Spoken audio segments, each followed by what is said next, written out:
Well, good evening. There's a picture of the house I grew up in and after a winter snowstorm um, in 1960. I think it was 2 days after my Science Honor Society initiation.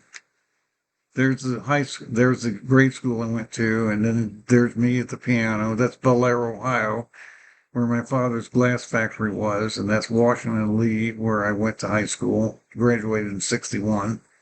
The Wren Building, which was the site of an important incident in my life in 1961 at William and Mary. We'll get back to that. There's Brown Hall, and there's a porch of Brown Hall. And there's the intersection of Duke of Gloucester and I think it's Boundary Street in Glennsburg, where my father, in those days, you could drive on Duke of Gloucester, where my father picked me up to tell me I was being taken out of school on November 28, 1961. And there's this Sven library. There's a website that I had, uh, don't have anymore, but that's an early website. I'm going to talk about that, and that's another site I had and around 2000 when I was living in Minnesota. With older technology of doing just HTML. And that's the ice storm in Virginia recently, and that's Williamsburg Inn. Well, that's in Minneapolis. That's the George Floyd site. And that's also Minneapolis. That's the Churchill Apartments that I lived in 1997 to 2003. And uh, another scene, another snow scene. I guess that's all I've got here. But let me just move on and talk a little bit about something. Um, when you, I am working on a fourth Do Ask to Tell book, and it's going to, one of the biggest things, it's going to cover the gender identity issue, which has come up um, gender identity and sexual orientation are separate. We've had that discussion. It's, remember the original idea, the way I published the original books was that there was a an issue about forced intimacy and spaces people live in dormitories in college, and that was I compared to the gays and the military issue. That's what got me thrown out of school in '61, and I compared that to the gays and military issue in '93, and then the other thing is the polarity issue of Roosevelt when I was living in New York City, which kind of turned into the performativity issue of Judith Butler, which with a little bit of calculus, almost it's like a derivative of polarity, sort of mathematically.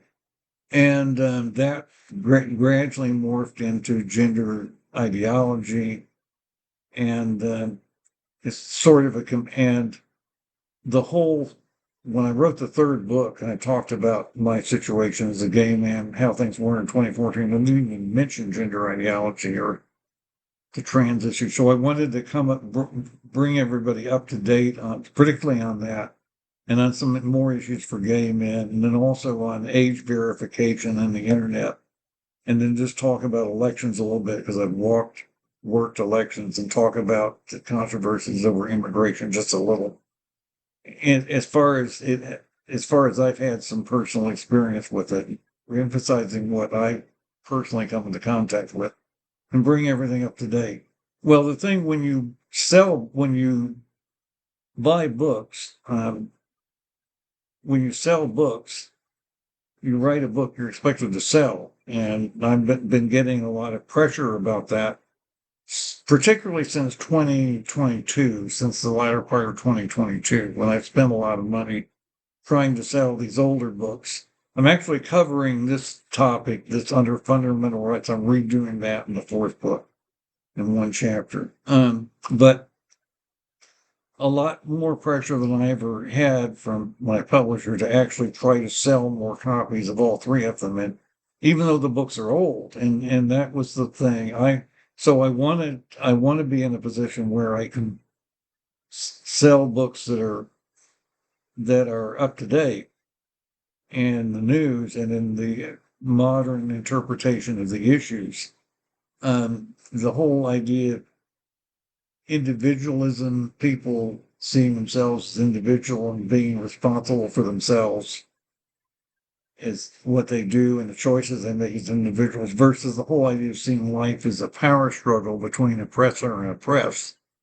And then, but there's even something more, that particularly behind the gender ideology issue, that when people are identified by binary sex, people that are happen to be more gifted in conforming to the ideals for their sex are generally thought of better than people who don't. And so if you classify people differently than people who are not born as well off in how they look or how they can act or what their abilities are, may be thought of better socially than they are if they're looked at by sex. And that's part of the problem. But to get back to the issue of books, selling books, I write from a personal perspective. Of a lot of what I do is driven by certain incidents in my life that are kind of quirky. But the most important one was that set everything off was my expulsion from William and Mary and the right after Thanksgiving in 1961. And various other things would happen where something would surprise me and that came in from the outside world and create a conundrum. There are various other incidents that are interesting and problematic, but the main thing is um, the main thing is that so much of the story I'm finding I can tell is driven by the consequences of that 1961 expulsion, and so many other ideas come out of the analyzing of that 64 years later. So what happened, when I was finally was laid off after 9/11 from the main career job I had in mainframe information technology. I was faced with a dilemma. Do I spend the rest of my life selling my personal story, or do I try to continue the career that I had, or do I do something else like become a teacher? And the story I have is so unusual. One of the things about career change, particularly for older people, is to do the thing that you have the most individualized knowledge of and expertise in that other people don't have. So that was particularly the unusual consequences and panoply of issues that you get from looking at what followed from that 1961 incident in my life. People will say, "Get over it. Why don't you get with the times and take care of other people and join the fight, against oppressors because you're in oppressed class. Why don't you join us and fight for us and work through nonprofits and raise money for nonprofits?" And it is a good question to ask why I don't take care of other people.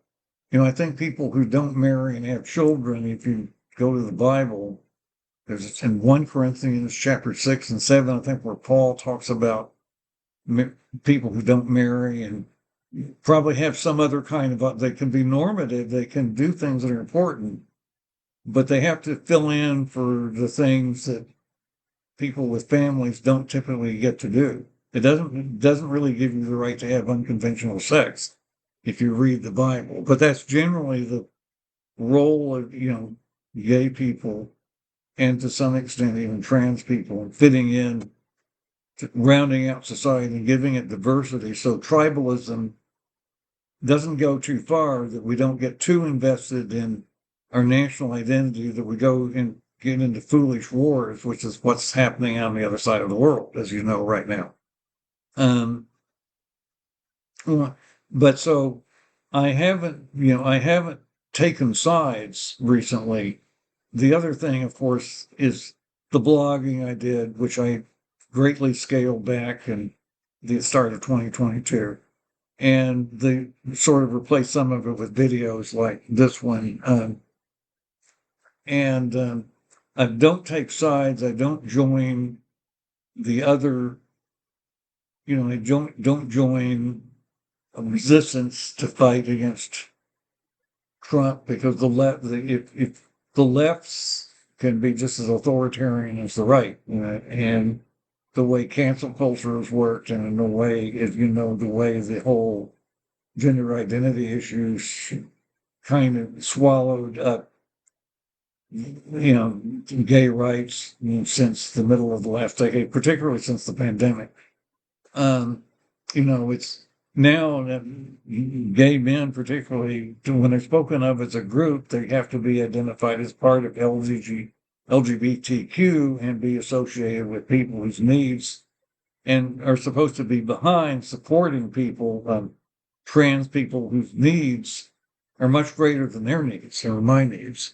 And particularly if if people are insisting, if you're transgender, you really are something, really do have a different identity. Well, if you have that identity as an adult, that means you had it at some time as a child, so you actually have to support the youth in their theory.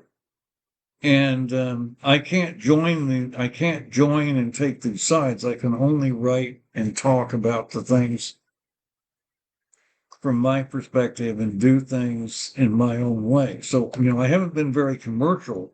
I haven't sold a lot of copies. I've gotten lots of views and hits, and I've had an influence on things, but I've not been able to make this commercially successful, because I don't really have a valid commercial operation where, I run a business and can scale up and sell tens of thousands of copies and have an office and have employees and have be a major effect on, be a major benefit to other people economically. I don't really have that.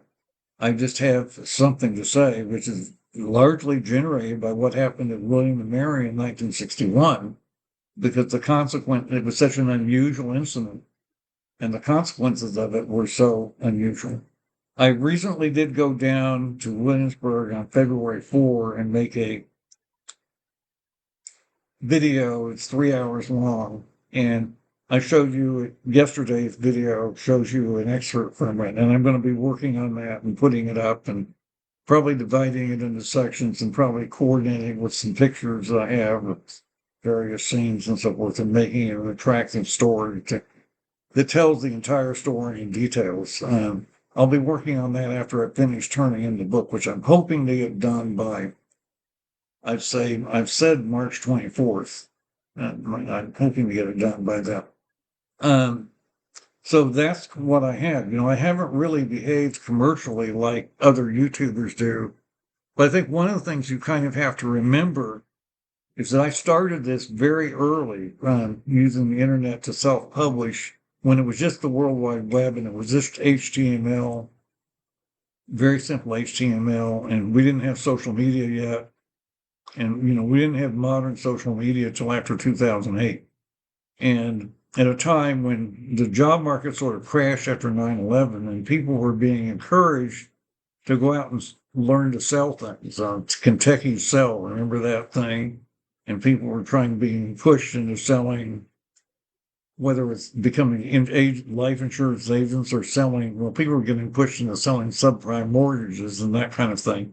And the economy collapsed in 2008 because people were being kind of forced into hucksterism. And I avoided that. But yet, I am, by offering stuff for free and getting attention without having the usual trappings of full business, I am competing with people who have to make a living at this when I don't, because I'm retired and have some inherited resources, which are dwindling, by the way, because of the money I've spent since 2022 on selling the old books. So that's the kind of situation I have, and I just wanted to talk a little bit about that tonight, because you'll be hearing a lot more about the fourth book and also about the video I made at William and Mary February 4th soon. In the next month or two, you should be hearing a lot more about it. So that's what I have tonight, and I do thank you for listening.